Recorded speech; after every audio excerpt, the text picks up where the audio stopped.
Hey everyone, and welcome back to the Old Charles. Have you ever been handed change at a store, heard that distinctive clink of a larger coin, and looked down to find a Kennedy half dollar? It's a cool feeling, right? It's a piece of history right in the palm of your hand. But today, we're doing a deep dive into one specific year, the 1974 Kennedy half dollar.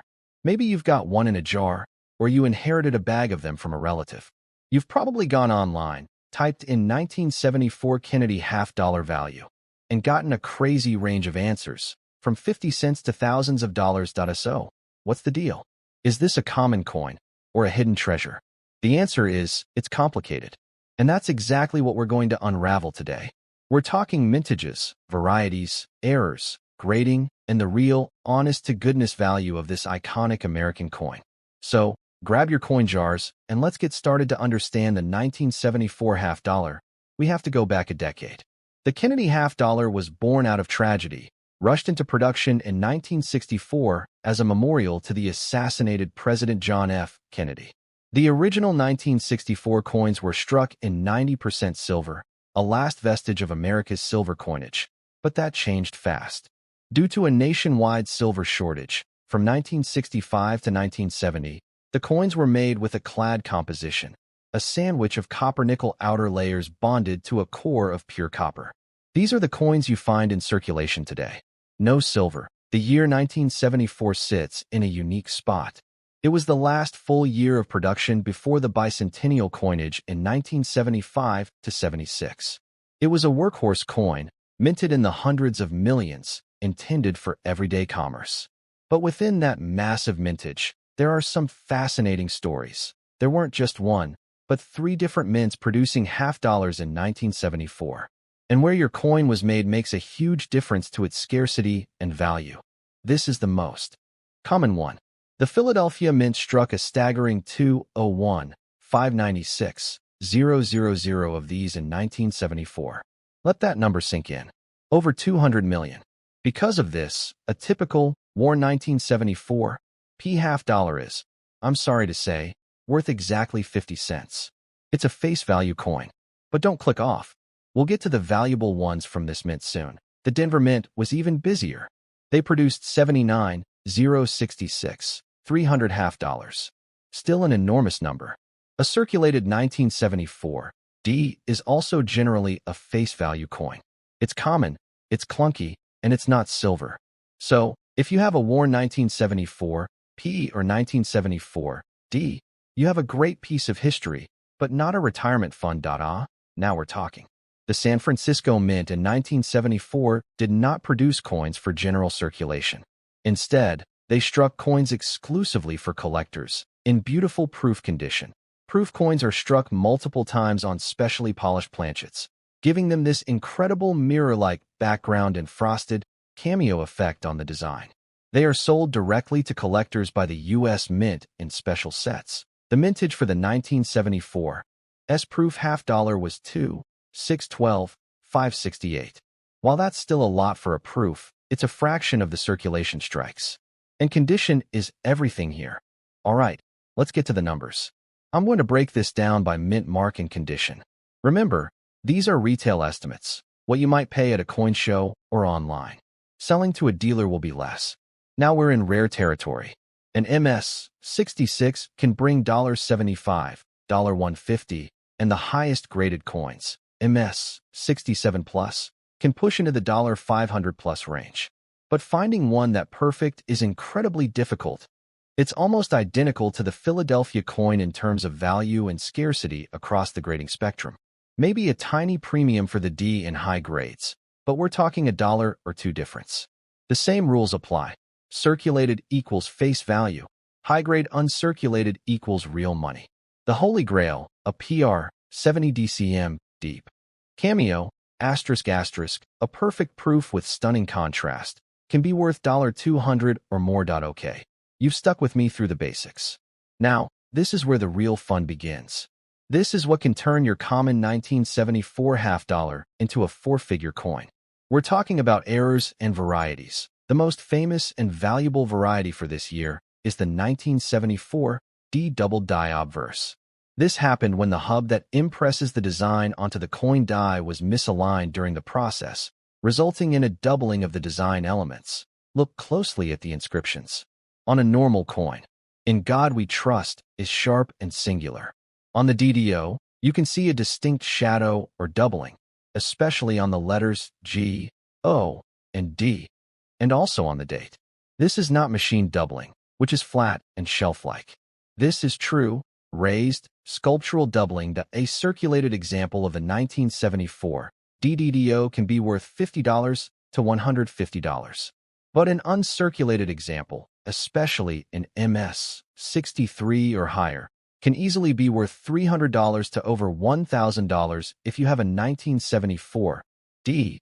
Get out a magnifying glass and check that motto off-center strikes where the coin isn't struck perfectly in the collar. Value depends on the percentage off-center.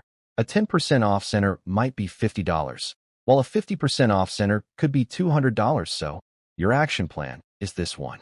Check the mint mark asterisk. Is it P, D, or S? An S means it's a proof and has a base level of collector value. Point 2. Check the condition asterisk. Is it worn smooth, or does it still have its original luster and sharp details? If it's shiny and new looking, it might be worth grading. Point 3. Grab a loop. For any 1974 D, carefully examine "In God We Trust" and the date for that telltale doubling of the DDO. Point 4. Be realistic asterisk. Statistically, the one in your pocket is worth 50 cents. But the hunt is what makes this hobby exciting. If you think you have a high-grade uncirculated coin or a potential DDO, my advice is to take it to a local coin shop. For a professional opinion, for slabbing and maximum value, consider submitting it to PCGS or NGC. The 1974 Kennedy half dollar is a fascinating study in modern American coinage. It's a coin of immense commonality, yet it holds pockets of genuine rarity and value. It represents the end of an era before the bicentennial celebration and remains a tangible link to the 1970s.so. The next time you get one and change, don't just dismiss it. Take a second look. You might just be holding a piece of history worth far more than 50 cents.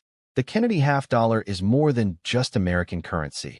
It is a numismatic memorial forged in a moment of national grief. Its history is a story of swift action, changing metallurgy, and evolving public use. November 22, 1963 ***, President John F. Kennedy is assassinated in Dallas, Texas. The nation is plunged into mourning. Within days ***, the idea of a coin to honor the fallen president gains immediate and powerful momentum. It was seen as a fitting tribute for a president who had a deep interest in history and whose image was already iconic. Key figures ***, the primary advocates were President Lyndon B. Johnson ***, threw the full weight of his office behind the proposal. Mint Director Eva Adams ***, worked tirelessly to expedite the process. Chief Engraver Gilroy Roberts and Assistant Engraver Frank Gasparo ***, they were tasked with the immense pressure of creating the new designs in a matter of weeks. The decision to repurpose the Franklin half dollar design was strategic. By law, a coin's design could not be changed more than once every 25 years without an act of Congress.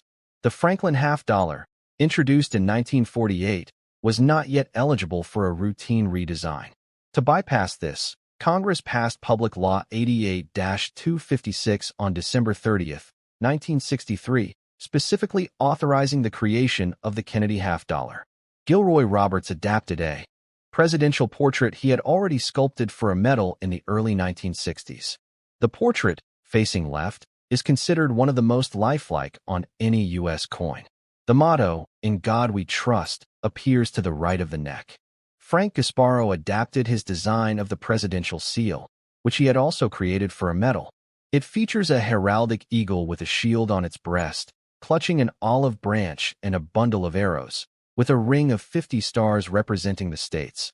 The speed of the creation was unprecedented. From conception to finished coin took just over 4 months.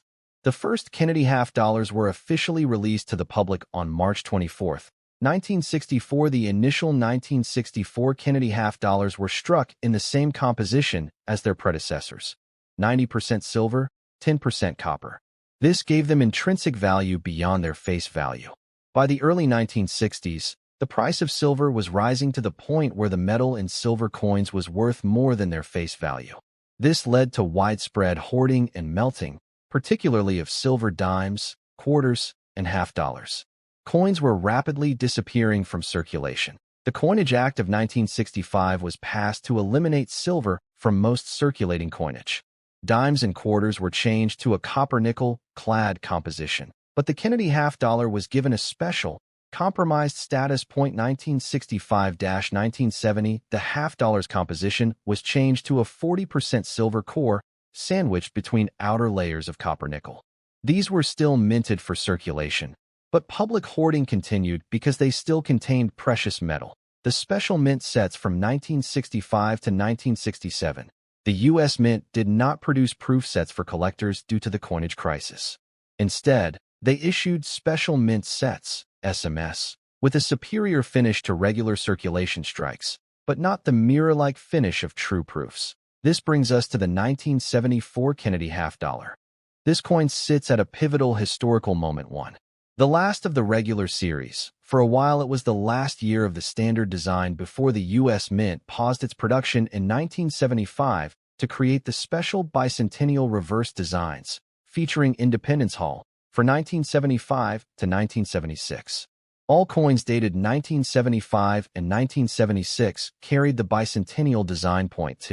The end of circulating silver asterisk, the 1974 half dollar marked the final end of any silver content in circulating half dollars.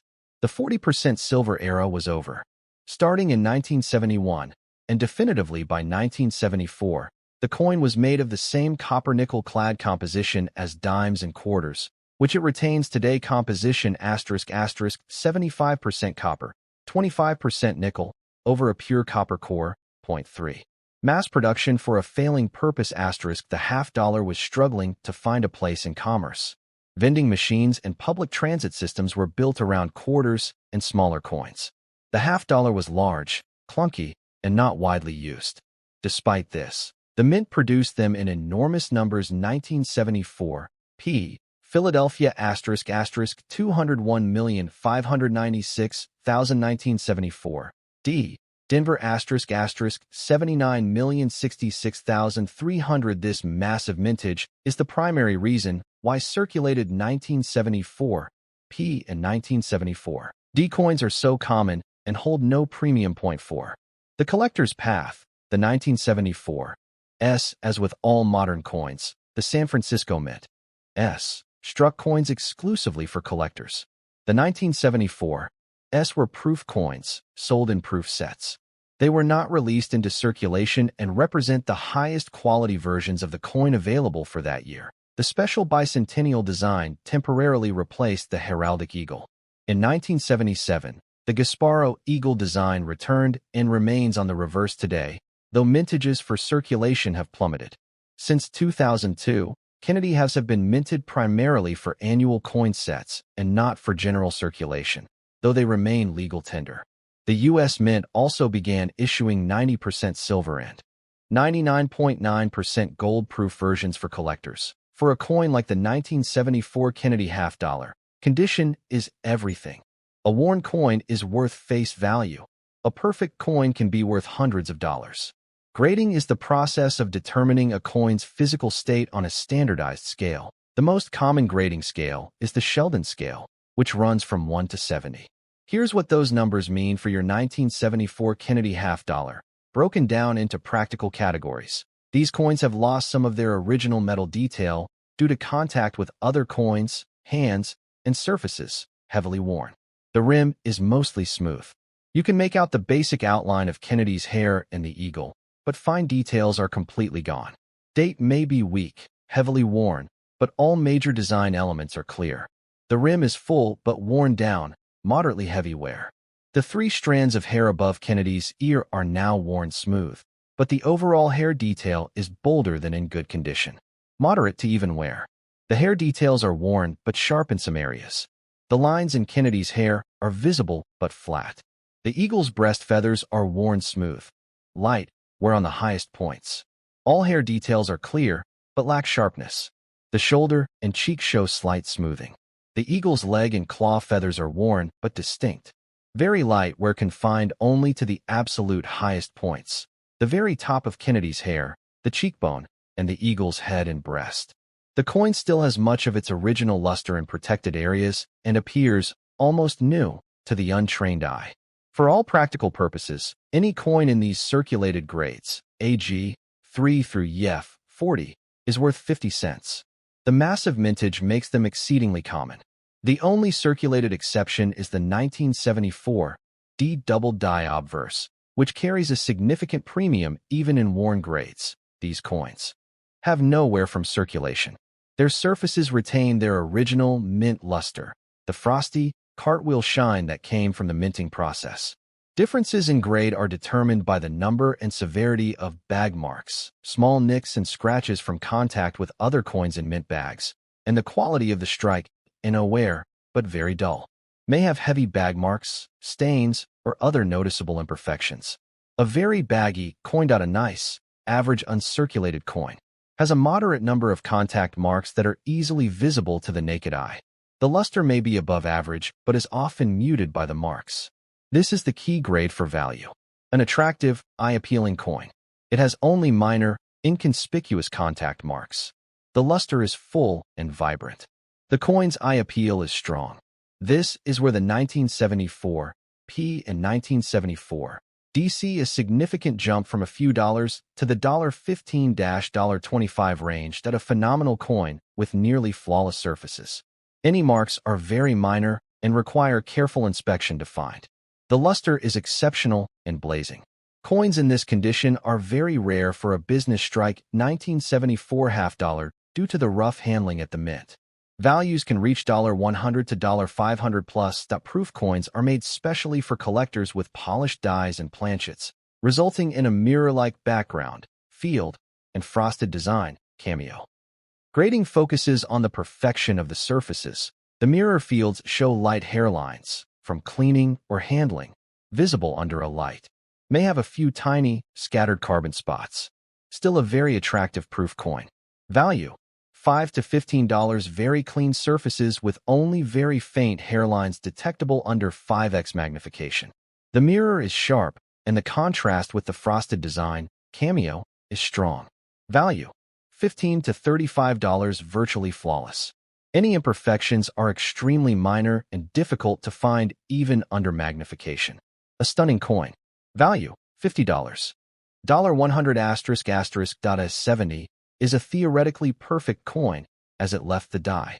No scratches, spots, or hairlines of any kind are visible under 5x magnification.